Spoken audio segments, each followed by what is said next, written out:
ನಾವು ಒಂದು ವರ್ಷದಿಂದ ಬರ್ತಾ ಇದ್ದೀವಿ. ನಮ್ಗೆ ತುಂಬ ಒಳ್ಳೇದಾಗಿದೆ. ಸತ್ಯೇಶ್ವರೇಶ್ವರ ನಂಬಿದ್ದೀವಿ, ತುಂಬ ಒಳ್ಳೇದಾಗ್ತಾ ಇದೆ. ಅದಕ್ಕೋಸ್ಕರ ನನಗೆ ಗೊತ್ತಿರೋರನ್ನ, ನಮಗೆ ಫ್ರೆಂಡ್ಸ್ನ, ಅಕ್ಕಪಕ್ಕದ ಮನೆಯವ್ರನ್ನೆಲ್ಲ ಕರ್ಕೊಂಡ್ಬಂದು ಪರಿಚಯ ಮಾಡಿ ಮತ್ತೆ ಗುರುಜಿ ಹತ್ರ ಆಶೀರ್ವಾದ ತಗೊಂಡು ಹೋಗ್ತಿದ್ವಿ. ತುಂಬ ಒಳ್ಳೇದಾಗಿದೆ ನಮಗೆ. ಇಲ್ಲಿಗೆ ಬಂದು ಕೇಳ್ಕೊಂಡು ಹೋದ್ಮೇಲೆ ನನಗೂ ನನ್ನ ಪಾಪು ಹುಡ್ತು ಮೋಕ್ಷಿತ್ ಅಂತ ಹೆಸರಿಟ್ಟಿದ್ದೀವಿ. ತುಂಬ ಚೆನ್ನಾಗಿ ಒಳ್ಳೇದಾಗಿದೆ, ನಿಜವಾಗಿ ತುಂಬ ಒಳ್ಳೇದಾಗಿದೆ.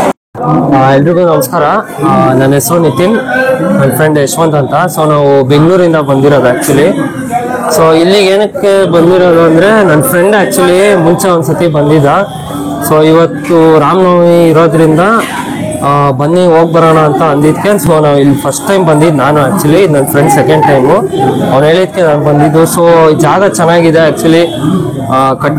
ಕಟ್ಟಿರೋರ್ಗೂ ಅಷ್ಟೇ ಇಲ್ಲಿ ಜನ ಬಂದು ಆ್ಯಕ್ಚುಲಿ ನೋಡಬೇಕು ಈ ದೇವಸ್ಥಾನ. ಆ್ಯಕ್ಚುಲಿ ತುಂಬ ಚೆನ್ನಾಗಿದೆ ಸುತ್ತಮುತ್ತ ಜಾಗ ಎಲ್ಲ.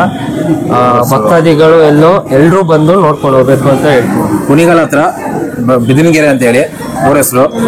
ಬನ್ನಿ ಜನಗಳು, ದೇವರ ಅನುಗ್ರಹ ಪಡೀರಿ. ಚೆನ್ನಾಗಿದೆ ದೇವಸ್ಥಾನ. ಮತ್ತೆ ಯಾರೇ ಇದ್ರೆ ಕಟ್ಟಿದ್ದಾರೆ ಅಂತ ನಿಮ್ಗೆ ಹೇಳುತ್ತೆ ಇದರಲ್ಲಿ. ಮತ್ತೆ ಒಳಗಡೆ ಎಲ್ಲ ಥರ ನಮಗೆ ಸೌಕರ್ಯ, ಅನ್ನದಾನ, ಮತ್ತೆ ಜನಗಳಿಗೆ ಸ್ಪಂದಿಸೋದು ಎಲ್ಲ ಚೆನ್ನಾಗಿದೆ. ಬನ್ನಿ ಎಲ್ಲರೂ ಒಂದು ದೇವಸ್ಥಾನ ಇದಕ್ಕೆ ಅನುಗ್ರಹ ಪಡೀರಿ. ಪಂಚಮುಖಿ ಆಂಜನೇಯ ದೇವರದು ಇದು ಮಾಡಿರಿ, ಆಶೀರ್ವಾದ ಪಡೀರಿ. ನಮಗೆ ಈ ದೇವಸ್ಥಾನಕ್ಕೆ ಬಂದು ತುಂಬ ಖುಷಿ ಆಯಿತು. ನಾವು ಫಸ್ಟ್ ಟೈಮ್ ಬಂದಿರೋದು. ತುಂಬ ಚೆನ್ನಾಗಿದೆ, ಒಳ್ಳೆ ವಾತಾವರಣದಲ್ಲಿ ಮಾಡಿದ್ದಾರೆ ದೇವಸ್ಥಾನನ.